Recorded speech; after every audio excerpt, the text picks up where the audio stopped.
As the sound of the ringing bowl changes the energy in this space, let us make a change from our heads to our hearts and connect with the Spirit within, that still small voice which tells us all is well. God is here. Divine Presence, we open our being to you. We give praise and thanksgiving for this day, for this hour, and for this opportunity to be enfolded in your sacred love. Accepting this love, we can heal our shadow selves and walk tall and strong, knowing we are freely embraced in compassion, forgiveness, and unconditional acceptance. With you, Divine Spirit, we can live in peace and joy, knowing that nothing and no one is against us. And so it is. Would you now join me in our statement of faith? There is only one presence and one power active in my life and in the universe. God, the good, omnipotent, and I am one with that presence and power. Well, good morning, everyone. Welcome to our Sunday celebration. We have our regular tech team here to go, getting us on air. We have Allison Lewis returning as our soloist today, and we have our music director, Levi, with us as well. Today, also, Reverend David Mosher will be giving our talk, and we will have an update from the Board of Trustees. We also welcome each one of you joining us by Facebook or YouTube as we celebrate the gifts of our unity movement, where we expand our relationship with the God within through the learning of spiritual principles, absent any dogma or creed, and where we study spiritual practices and learn to apply them to our individual spiritual journeys. And celebration is a big key of our Sunday service, so please join us at home singing Sacred Love.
If you're at home and anybody is there with you, whether it be even your loving pet, please greet the Christ in them as we greet the Christ in each other here on our service team.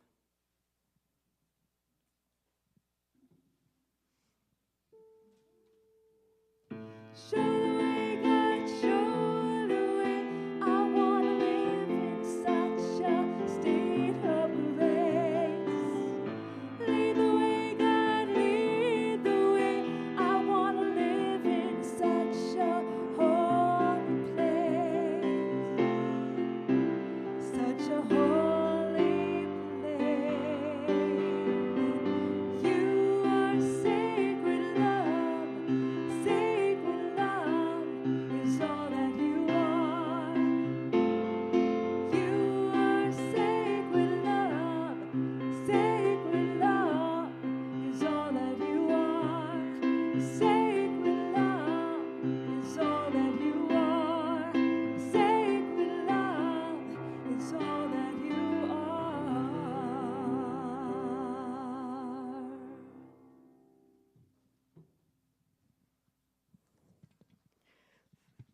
Thank you, Allison. That was absolutely wonderful leadership.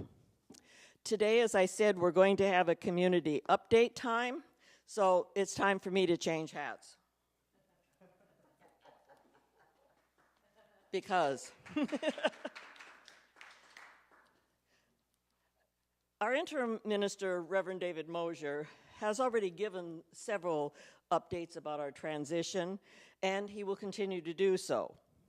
Now he's asked that we expand these community updates to other aspects of our ministry, starting with a report from the board each month after their regular meeting.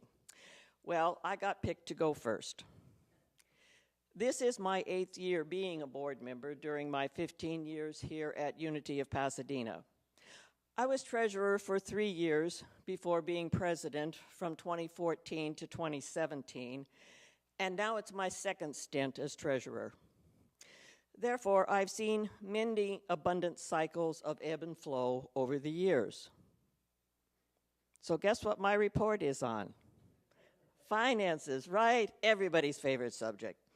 Okay, first off, I want to assure you that our board approaches our finances from a consciousness of both gratitude and abundance, as it fulfills its responsibility to, quote, conduct the business of the church, unquote, per our bylaws. We are also committed to good stewardship and responsible business practices. Most of you know that we are a 501c3 California corporation. On our business side, we are subject to governmental rules, regulations, and record keeping. As a ministry, we are a financially autonomous entity. We have no income except that which we ourselves manifest. So thank you, congratulations, kudos, etc., to every one of us who has contributed to Unity of Pasadena, however Spirit has led us. For all the time and talent you have invested in this ministry over the years, and for the financial support of the past, present, and future. As a community, we are abundant on so many levels. And the good news is, despite this year of COVID-19, Reverend Karen's retirement, the loss of several backbone financial supporters due to death or moving out of the area, other generous regular contributors losing income due to the economic downturn of the pandemic, etc., our 2020 income continued to meet our expenses through midsummer. We secured a CARES Act loan for a modest amount, for which we are now doing the loan forgiveness paperwork.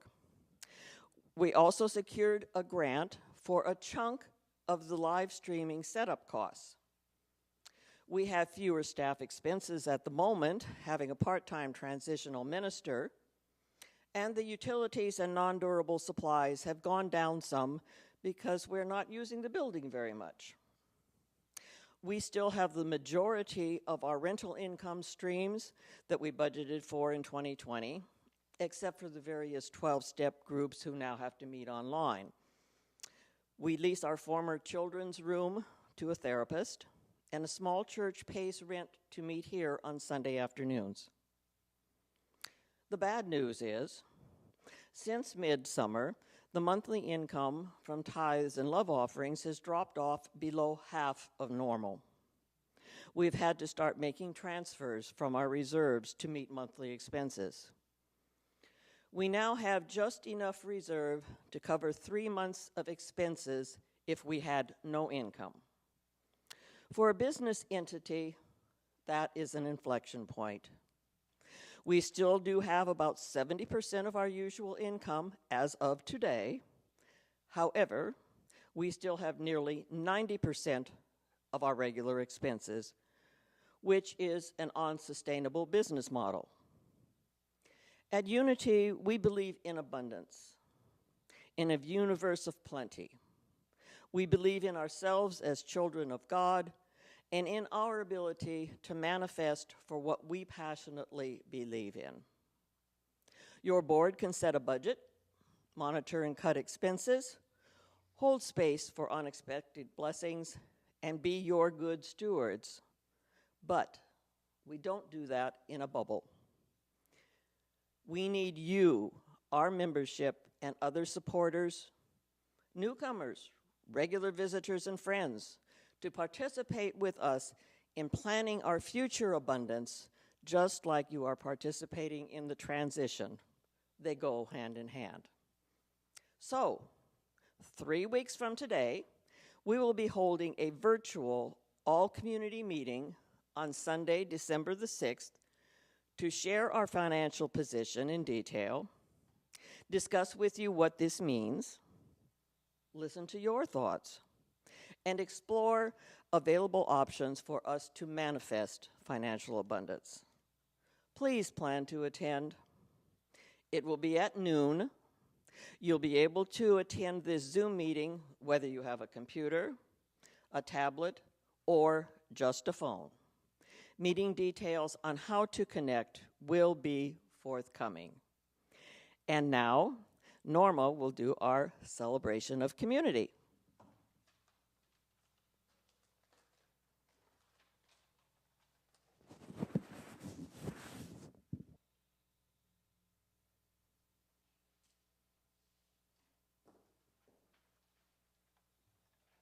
Good morning, everyone, and thank you, Barbara. Very well said.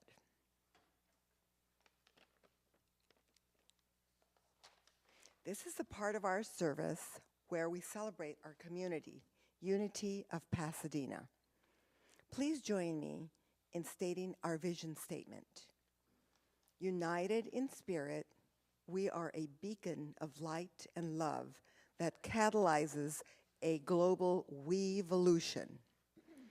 Also, please say with me our mission statement. Creating community, living love, teaching truth, serving spirit. Both statements represent our intention as a ministry.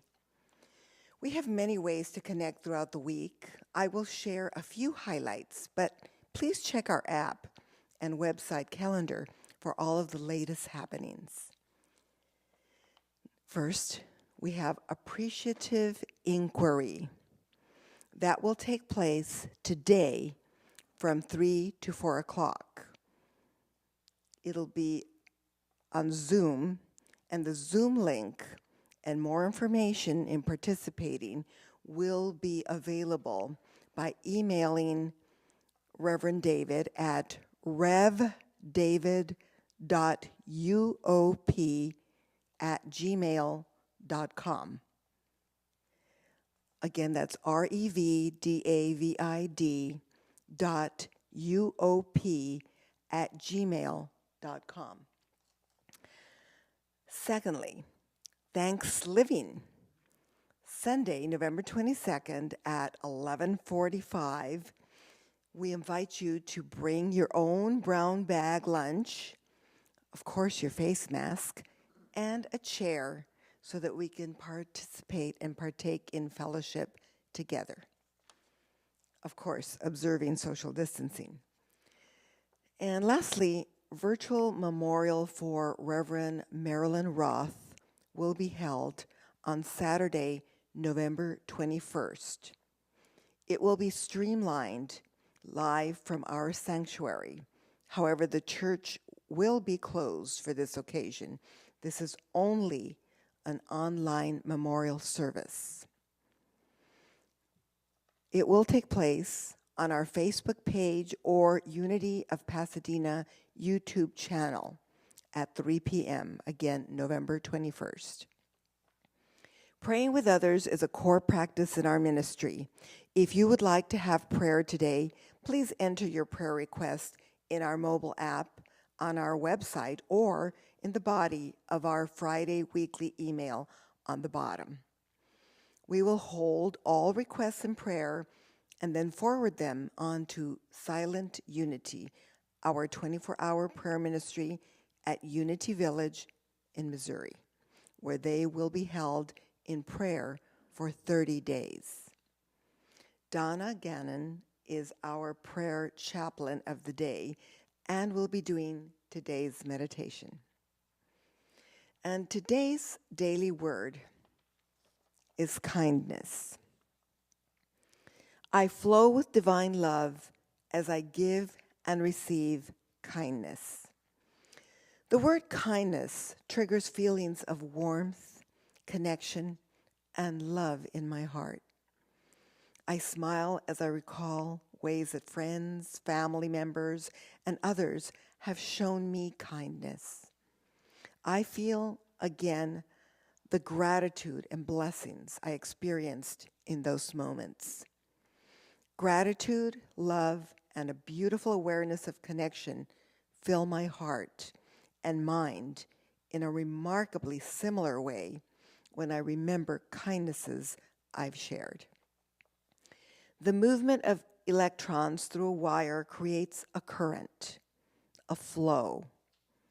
As kindness moves from person to person, it creates a flow of divine love. Both giving and receiving are essential to this current of love. So I look for opportunities to share acts of kindness. I welcome with a grateful heart the kindness others share with me.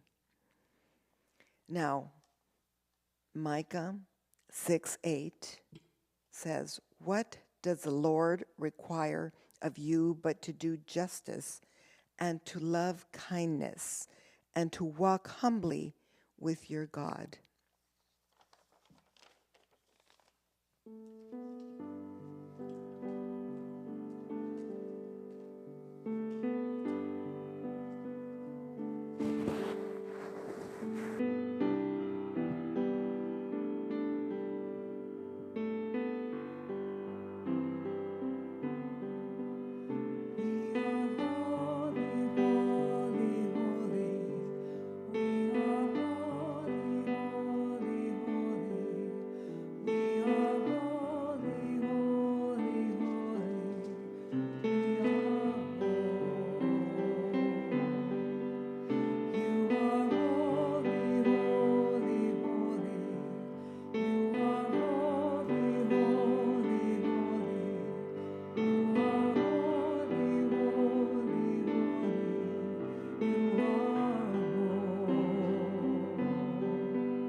Good morning. It's such a privilege to be here and an honor to lead you in the meditation for today. As we join together in heart and mind, let us close our eyes. As we take a deep cleansing breath in and out, as we quiet our mind and speak the Lord's Prayer. Our Father, who art in heaven, hallowed be thy name. Thy kingdom come, thy will be done, on earth as it is in heaven. Give us this day our daily bread, and forgive us our debts, as we also have forgiven our debtors. And lead us not into temptation, but deliver us from error. For thine is the kingdom and the power and the glory forever. Amen. Again, take a deep cleansing breath in and slowly exhale. Breathing in, I align myself with a divine energy within. As I exhale, I relax and let go of any outer concerns. I affirm that I am one with the source of divine wisdom. As my mind quiets in the stillness, I am alert and responsive to the inner voice of spirit.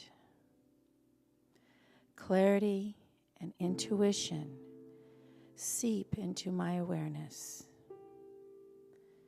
I hear what I need to hear and perceive what I need to know. I am receptive to the still, quiet voice as I listen in the silence.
As I sit quietly and breathe gently into my heart, I give thanks for this sacred time to restore my faith. In the stillness of my heart, I know that I am divinely one with God, and all is well. Thank you, God. Thank you, God. Thank you, God. And so it is. Amen.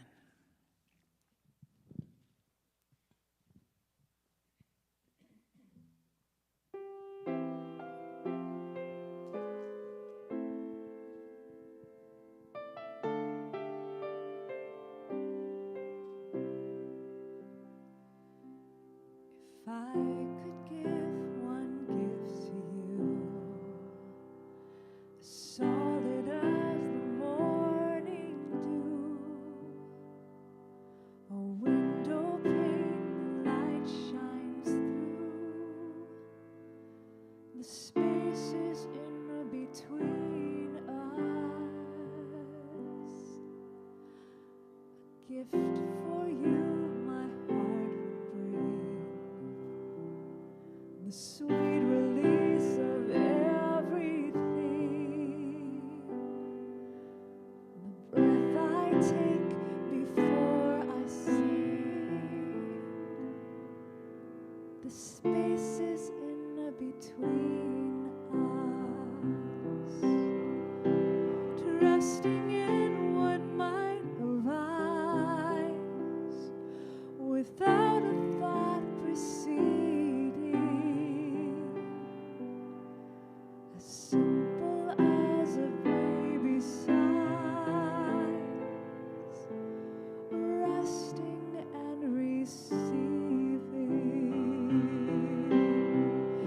It's not what keeps our souls apart, but what connects in dreams' eyes, the vast potential of the heart, the spaces in between us.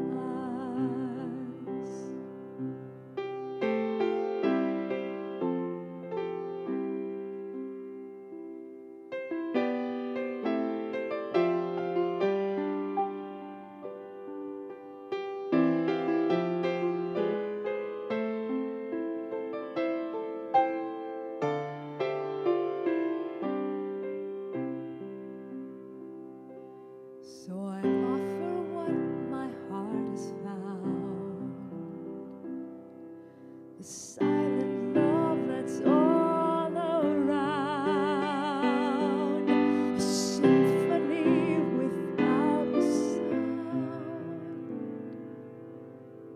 the spaces in between us. If I could give you more than this, let it be forever's kiss,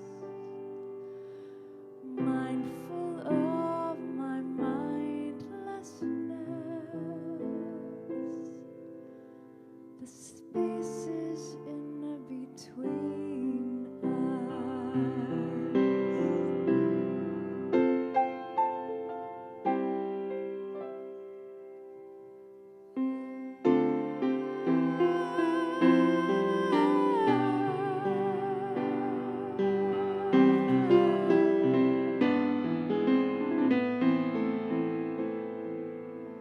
The spaces in between us.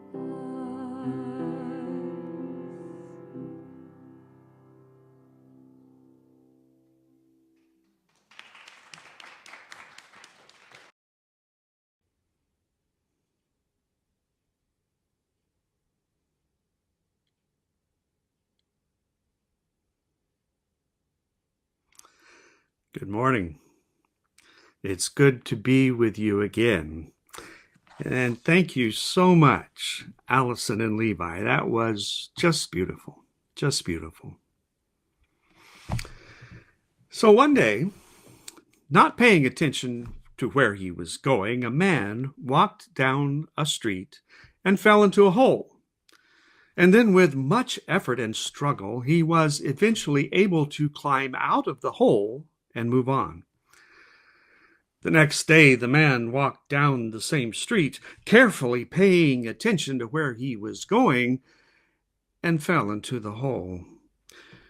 With much effort and struggle, he was eventually able to climb out of the hole and move on. The following day, the man walked down the street carefully, looking for the hole, and although he saw it, he still fell into the hole. With much effort and struggle, he eventually was able to climb out of the hole and move on. The following day, the man, after asking advice from his friends, walked down the street, carefully looking for the hole with a plan on how to avoid the hole. And although he saw the hole and he tried to execute his plan, he still fell into the hole. And with much effort and struggle, he was eventually able to climb out of the hole and move on. The next day, the man, after listening to his heart's guidance, walked down a different street. That story may have brought a smile to your face, but doesn't it also contain a kernel of truth? When I look at the flow of my life, I see a journey not unlike the story that I just shared with you. And probably all of us can identify with the man as he keeps falling into the same hole time and time again. Both individually and as a spiritual community, I expect we can identify several holes that we habitually fall into. So let's take a moment to give ourselves a little compassion for falling into those holes. We also recognize that success on life's journey sometimes entails listening to the wisdom of our heart and taking a different street. Most of us have been taught to look at the outer conditions and experiences of our lives in order to carefully select and walk down a street and to avoid holes. We often accept the world's belief that to live a good life is to have all that one could possibly want. Things like wealth and health, loving relationships, comfort and happiness. And yet, so often, when we have acquired the good life, we are left unfulfilled and still wanting, in a hole. I have seen this in my own life and have come to believe that the path that I take in life is more about being than doing. The writer of the Gospel of Luke addresses the story of Jesus' visit to the home of Martha and Mary. In the 10th chapter of Luke's Gospel, we read, "And it came to pass, while they were journeying, he, Jesus, entered into a village, and a woman named Martha received him into her house. She had a sister named Mary, who sat at the Lord's feet and listened to his words. But Martha was busy with many household cares, and she came to him, and she asked, 'My Lord, do you not care that my sister has left me to do all of the work by myself? Tell her to help me.'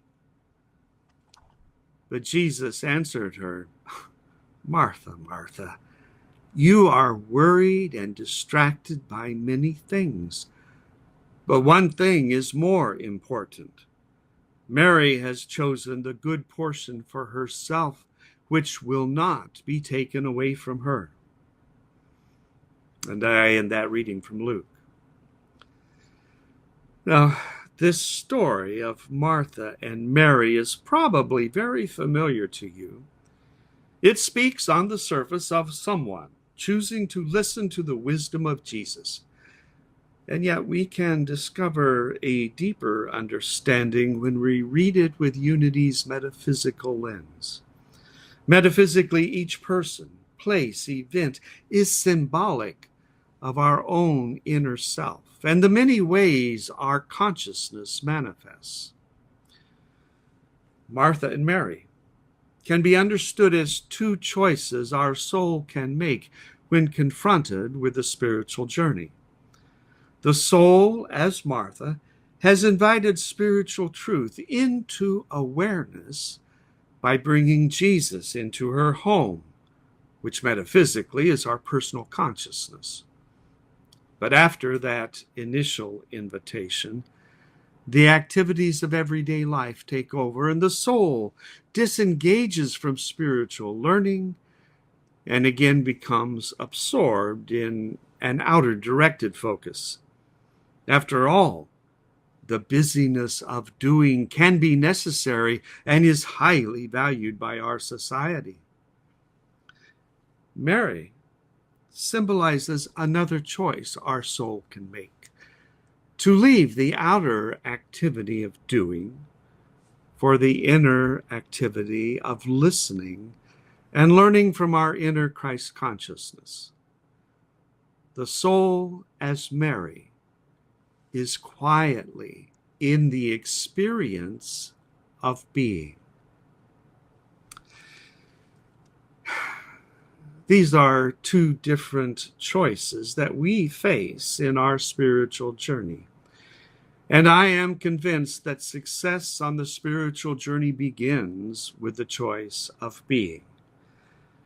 I have come to describe being as reawakening to the knowledge of what we are and will forever be, an expression of divine spirit. The spiritual journey asks us to awaken to that deep experience of being one with divine spirit. This idea of our oneness with spirit was part of that beautiful song, The Spaces in Between Us, that Allison just sang. Remember the lyrics. It's not what keeps our souls apart, but what connects and dreams us. The vast potential of the heart, the spaces in between us. So I offer what my heart has found, the silent love that's all around, a symphony without a sound, the spaces in between us. What connects and dreams us is the deepest reality that we can touch. The wonder of our spiritual journey is that we make our journey always in the presence of God. One of the daily lessons from my personal spiritual work, A Course in Miracles, speaks to this idea. This is from the workbook lesson 41, and I quote the affirmation, God goes with me wherever I go. Hear that again. God goes with me wherever I go. Say that with me.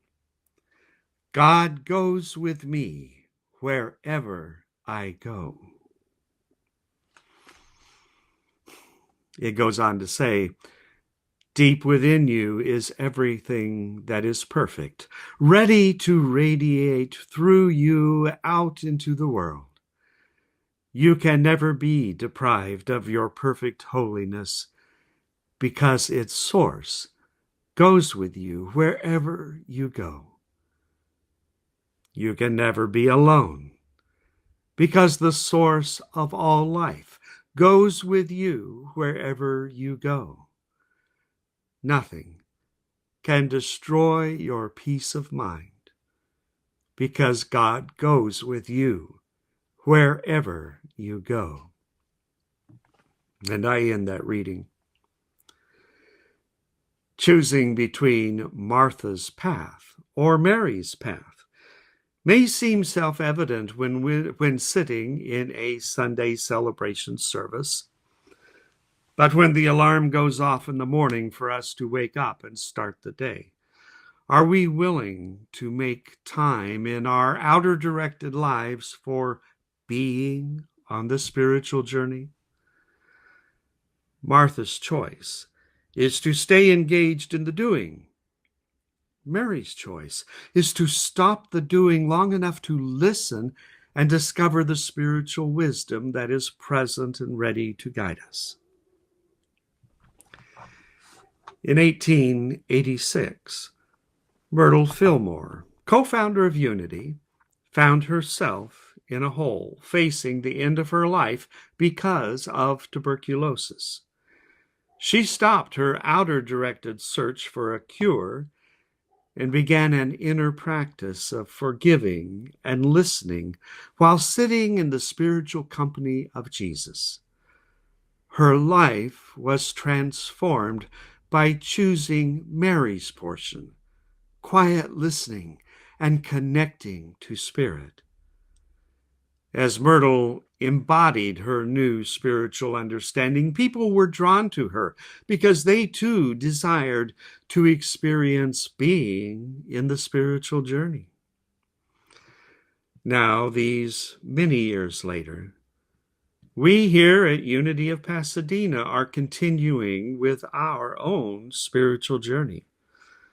We do so because we desire to transform our lives. I would love to go back to 1890 after Myrtle's initial healing and ask her what she learned. And that is what books can sometimes do for us. And I share a passage from the book of Myrtle's compiled letters, How to Let God Help You. And in that book she writes, quote, "We are on the threshold of a new consciousness. We are longing to bring into manifestation that which has been given us to bring forth. That is why we are sometimes restless and discontented. That which the world has to give does not satisfy. But when we go into the secret place, when we learn to be still and to know the I am, God's perfect idea of us, we lack nothing. The only way really to know is to become perfectly still, to get away from the outer and from looking for things into the inner quiet where we are alone with wisdom. In the silence, wisdom is given for every need." And I end that quote from Myrtle's letter. This is the choice Mary made, to stop doing and to listen. This is how Myrtle got out of that hole of tuberculosis and started down the street that we call Unity. We too have holes that we fall into. The world has fallen into the hole of COVID, and it is proving very difficult to climb out. We often fall into holes labeled financial lack, or relationship challenge, or dead end. And what I notice is that no matter what label I give the hole, there is always one answer that will lead me to another street. I find that answer when I choose to make the time in my Martha life to listen like Mary to the inner wisdom that I access through my heart. This choice is important for us as individuals, and it is equally important for us as a spiritual community. Part of the work that we do in this time of transition is to listen to Spirit's guidance together. That is why these times together on Sunday and the times that we can gather in smaller groups during the week are so important. We can listen to the still, small voice of Spirit as community. And we can learn from the wisdom that arises from the heart. So I have another invitation for you to listen and discover heart wisdom. An invitation to join other Unity of Pasadena congregants in an appreciative inquiry. Now, whether you choose to serve on the team or choose to be interviewed during the inquiry phase, You will find appreciative inquiry to be a process of listening to the heart's wisdom and discovering the meaningful, life-affirming experiences that have so richly blessed us at Unity of Pasadena. I will host an introduction and an orientation to appreciative inquiry this afternoon at 3 p.m., and you are welcome to join me then. We will post the Zoom room information in the chat for your use. Or you can email me. The spiritual journey of this community is just getting started. And we can make the choice with Mary and Myrtle to listen to the wisdom of our heart. After all, God goes with us wherever we go. Namaste.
What would I do if I knew that I could not fail? If I believed, would the wind always fill up my sail? How far could I go? What could I achieve? Trusting the hero in me.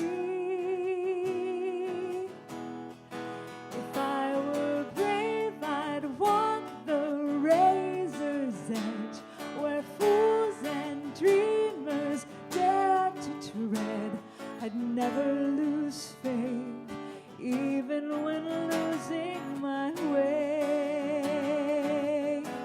What step would I take today if I were brave?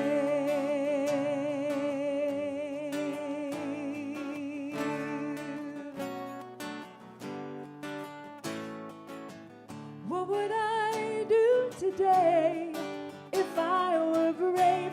What would I do today if I were brave? What would I do today if I were brave? What would I do today if I were brave?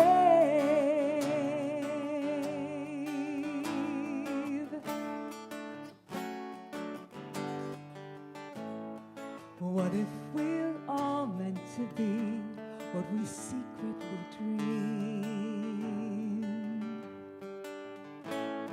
What would you ask if you knew you could have anything?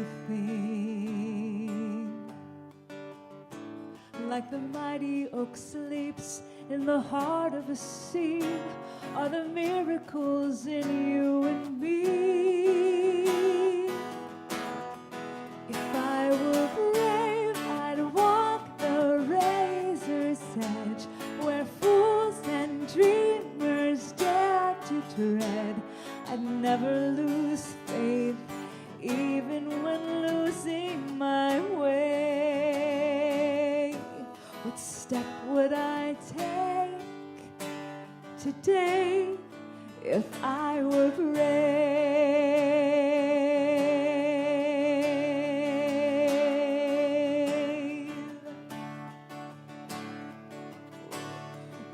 What would I do today if I were brave? What would I do today if I were brave? What would I do today if I were brave? What would I do today if I were brave?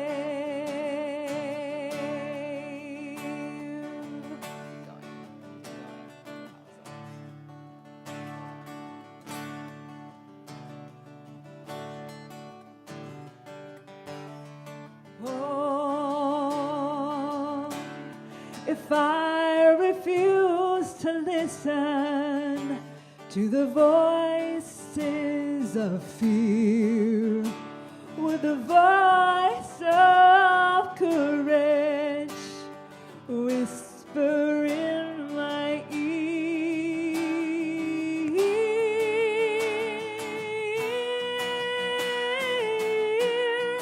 if I were brave, I'd walk the razor's edge where fools and dreamers dare to tread.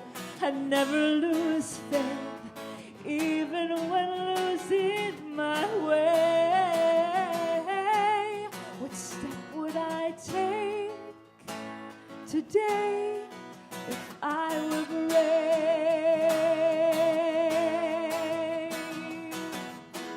What would I do today if I were brave? What would I do today if I were brave?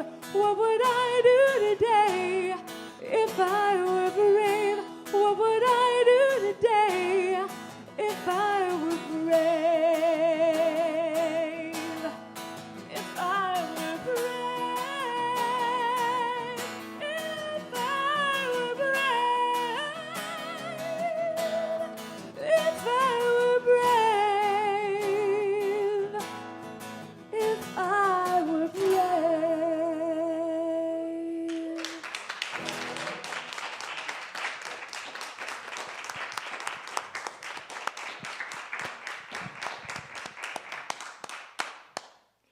Thank you, Allison and Levi.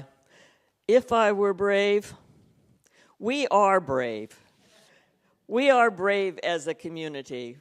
We have the best of leadership, the source of everything that is. We've got a wonderful interim minister. We've got very active members joining classes, the different groups that are necessary to make a transition happen in a church from one form into another. And we don't have the full picture yet, but I believe we are brave enough to live into the journey that will take us to where we are supposed to be. And so,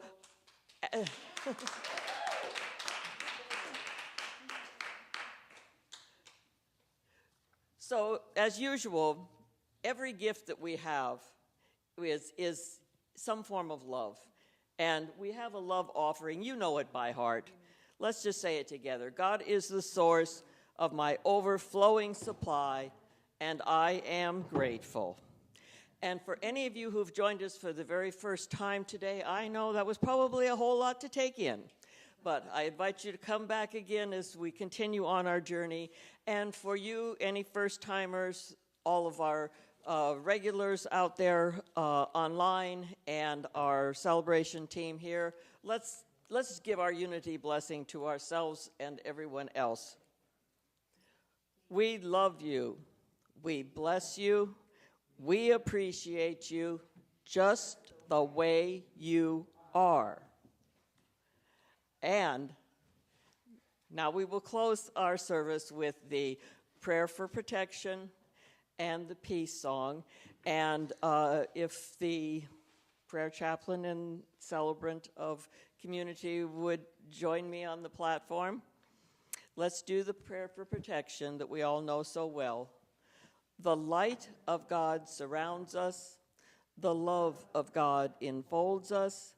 The power of God protects us. And the presence of God watches over us. Wherever I am, God is. Wherever God is, I am. And all is Well,